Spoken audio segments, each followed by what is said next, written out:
Victoria Ashford stood in her corner office on the 42nd floor. Staring at the city below, she had built an empire from nothing, transforming a small startup into a billion-dollar technology company, but right now, none of that mattered. Her daughter was slipping away from her. 16-year-old Olivia had become a stranger, expelled from 3 elite private schools in 2 years. Therapists came and went, each one unable to break through the wall Olivia had built. Victoria had tried everything: strict discipline, gentle understanding, expensive retreats, youth programs. Nothing worked. Her assistant knocked softly on the door. "Mrs. Ashford, there's been an incident." Victoria's stomach dropped. What happened? Olivia collapsed in the West Wing hallway. The paramedics say she's severely dehydrated and hasn't eaten properly in days. They're taking her to the hospital. Now Victoria grabbed her coat and ran at the hospital. The doctor's words hit her like stones. "Your daughter is struggling with severe depression and an eating disorder. She needs intensive help, Mrs. Ashford. And she needs her mother." Victoria sat by Olivia's bed that night, watching her daughter sleep, so pale, so fragile, so far from the bright little girl who used to dance through their home. "I don't know how to reach you anymore," Victoria whispered. The next morning, Olivia woke up angry. "Why are you even here?" she said, turning away. "Don't you have a company to run?" "Olivia, please." "Please what, Mom? Please pretend you care. Please act like you haven't been too busy for me since Dad died." The words cut deep because they held truth. After her husband's death 5 years ago, Victoria had thrown herself into work. It was easier than facing the grief. Easier than seeing that same grief reflected in her daughter's eyes. "I'm taking time off," Victoria said firmly. "We're going to figure this out together." Olivia laughed bitterly. "You've said that before," but Victoria meant it. This time she cleared her schedule for a month and brought Olivia home from the hospital. She hired a full-time medical team and the best therapists, yet Olivia refused to engage. She wouldn't eat, wouldn't talk, wouldn't even look at her mother. The staff walked on eggshells, afraid to say the wrong thing. 3 weeks passed with no progress. Victoria was sitting in her home office late one night when she heard music. Not the angry music Olivia usually played, but something softer: piano music. She followed the sound to the library and stopped in the doorway. Olivia was sitting on the couch, and beside her sat Daniel, the evening janitor. He was in his late 20s, wearing his work uniform, and he was showing Olivia something on his phone. His daughter, maybe 7 or 8 years old, playing piano in a school recital. "That's my Lily," Daniel was saying. "She was so nervous her hands were shaking, but she played anyway. She said someone once told her that courage isn't about not being scared. It's about doing things even when you are." "Who told her that?" Olivia asked quietly. "Her mom did. Before she passed away 3 years ago." Victoria held her breath.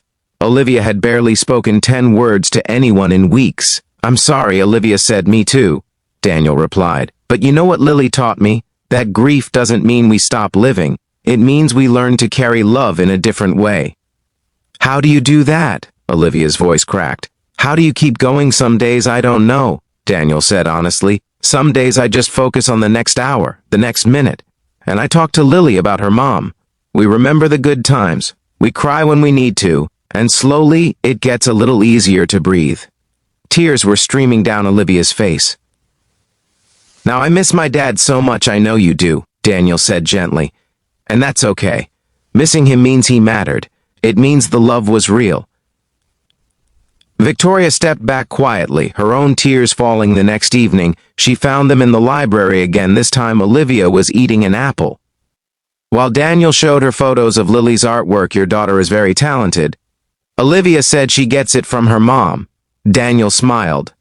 "Just like you probably get things from your dad." Olivia nodded slowly. "He used to say I had his stubborn streak." "Stubborn can be good," Daniel said. "It means you don't give up easy. You just have to point that stubbornness in the right direction." Over the next 2 weeks, Victoria watched something remarkable happen every evening. Daniel would finish his cleaning rounds and spend 30 minutes in the library. Sometimes he and Olivia just sat in comfortable silence. Sometimes they talked about loss and healing. Sometimes Daniel brought pictures of Lily, and Olivia would smile at the little girl's antics. Slowly, Olivia started eating regular meals. She began talking to her therapist. She even asked Victoria to sit with her one evening. Mom, Olivia said quietly, I need to tell you something. Victoria took her daughter's hand. I'm listening. When Dad died, I felt like I lost both of you. You disappeared into your work, and I was so angry. But I was also scared that if I told you how much I was hurting, it would make you hurt more, so I just kept it all inside until I couldn't anymore. Victoria's heart broke. Oh, sweetheart, I'm so sorry. I was running from the pain and I abandoned you when you needed me. Most Daniel helped me understand something, Olivia continued. He said that healing isn't about forgetting or moving on. It's about learning to hold the sadness and the joy. At the same time, he's very wise. He is, Olivia agreed. Mom, did you know he works 2 jobs to support his daughter? He's here at night, and during the day he works at a garage. He's trying to save money for Lily's future. Victoria had not known that evening. She waited until Daniel finished his rounds. Daniel, may I speak with you for a moment? He looked nervous, of course. Mrs. Ashford, I want to thank you, Victoria said. You've done what dozens of professionals couldn't do. You reached my daughter. I just listened, Daniel said simply. Sometimes that's all people need. It's more than that, Victoria said. You showed her that it's possible to survive loss and still find reasons to smile. You gave her hope. Daniel, look down. Your daughter is special, Mrs. Ashford. She just needed someone who understood what she was going through. I have a proposition, Victoria said. I'd like to offer you a position in my company. Director of Facilities Management. Better hours, better pay, and full benefits including college savings for Lily. Daniel stared at her. Mrs. Ashford, I appreciate the offer, but I'm just a janitor with a high school diploma. You're a father who raised a happy, healthy daughter alone. You're someone with emotional intelligence that most people never develop. You're exactly the kind of person I want leading my team. I don't know what to say. Say yes, Olivia's voice came from the doorway. Please say yes. She walked over to Daniel. You helped save my life. Now let us help make yours a little easier. Daniel's eyes filled with tears. Thank you, he whispered. Both of you. 6 months later, Victoria stood in her office again. But this time everything was different. She left work at 5 every day. Now she had dinner with Olivia. Every evening, they talked about everything, the past, the present, dreams for the future. Olivia had returned to school and was thriving.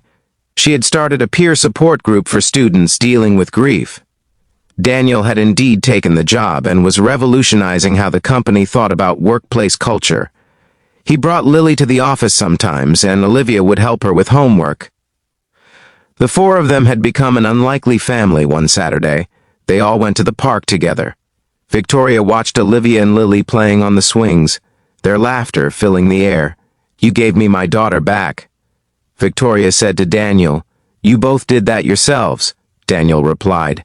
I just held up a mirror so you could see each other again. No, Victoria said, you did something much more important. You showed us that vulnerability isn't weakness, that asking for help is brave, and that love comes in many forms. That evening, Olivia asked Victoria to come to her room. She had been painting again, something she hadn't done since her father died. The canvas showed 4 figures standing together under a starlit sky, 2 adults, 2 children, holding hands. It's us, Olivia explained, our new family, the one we chose. Victoria hugged her daughter tight. It's perfect, Mom, Olivia said softly. I'm glad you stopped running.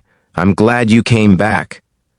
I'm glad I found my way home, Victoria whispered. Sometimes the people who change our lives don't come with impressive credentials or fancy titles. Sometimes they come in work uniforms with kind eyes and open hearts. Sometimes they show us that the most important work isn't done in boardrooms or corner offices.